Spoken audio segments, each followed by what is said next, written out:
Hello, everyone. Welcome to the Newsbrowse News broadcast.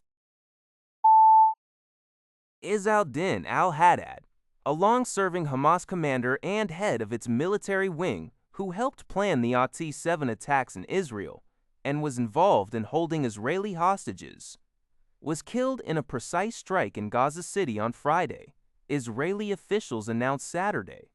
According to CBS News, citing the Israel Defense Forces, IDF, Haddad had previously replaced Mohammed Sinwar and reportedly surrounded himself with hostages to prevent his elimination. The IDF stated he was instrumental in the early establishment of Hamas and recently worked to rebuild the group's military capabilities. Haddad's death was independently confirmed by his family to the Associated Press, which also reported on 2 Israeli strikes in Gaza City on Friday, resulting in 7 deaths and dozens wounded.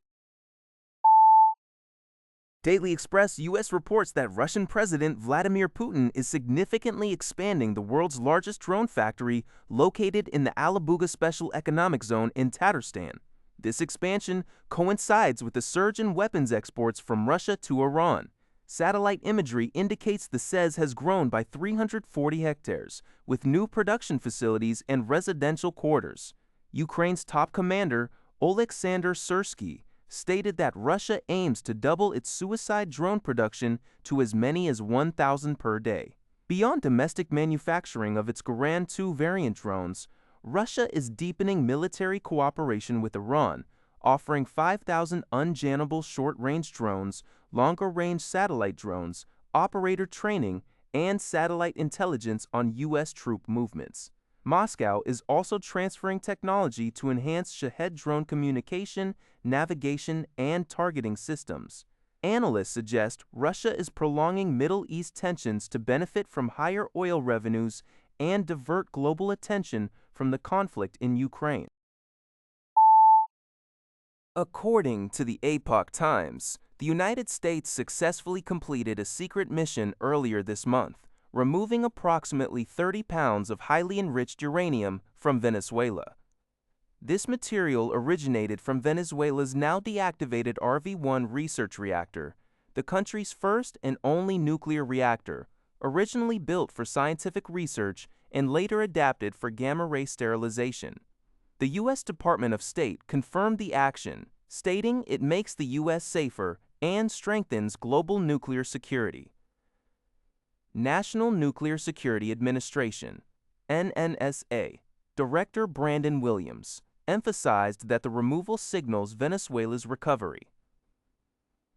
The operation, initially expected to take 2 years, was significantly accelerated to just a few months due to a 3-phase plan initiated by President Trump and Secretary of State Marco Rubio.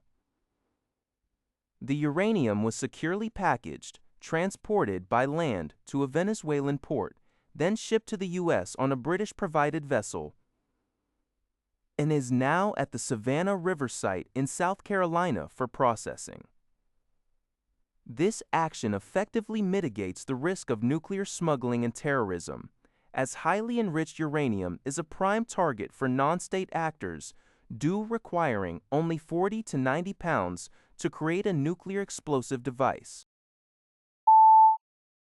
The U.S. Justice Department announced on May 15 the indictment of Mohammed Bakr Saad Dawood al-Saadi, an Iraqi militia member with close ties to Iran's Islamic Revolutionary Guard Corps, IRGC, on charges related to a wide-ranging terrorism conspiracy.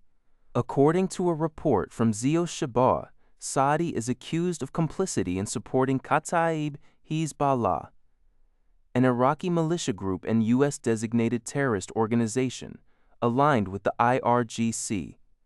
Federal prosecutors allege Saadi was involved in planning, executing, and promoting at least 18 terrorist attacks in Europe and 2 in Canada. He is also accused of commanding and instigating attacks against American and Israeli interests, including advocating for the killing of Americans and Jews in retaliation for the ongoing U.S.-Israel conflict with Iran. Specifically, The indictment links Saudi to the March 15 attack on the Bank of New York Mellon building in Amsterdam, and the March 28 attempted bombing of Bank of America in Paris. Furthermore, he allegedly attempted to orchestrate terror attacks within the United States, targeting a synagogue in New York and Jewish centers in Los Angeles and Scottsdale, Arizona, sending thousands of dollars to a supposed Mexican drug lord who was, in fact, an undercover law enforcement officer. Saadi was apprehended in New York on May 14. His defense lawyer stated that Saadi was initially arrested in Istanbul and then transferred to U.S. custody, arguing that he is a political prisoner persecuted for his association with the late IRGC commander Qasem Soleimani. According to the Liberty Times, a major traffic accident occurred today, 16th, in Bangkok, the capital of Thailand, when a train collided with a bus.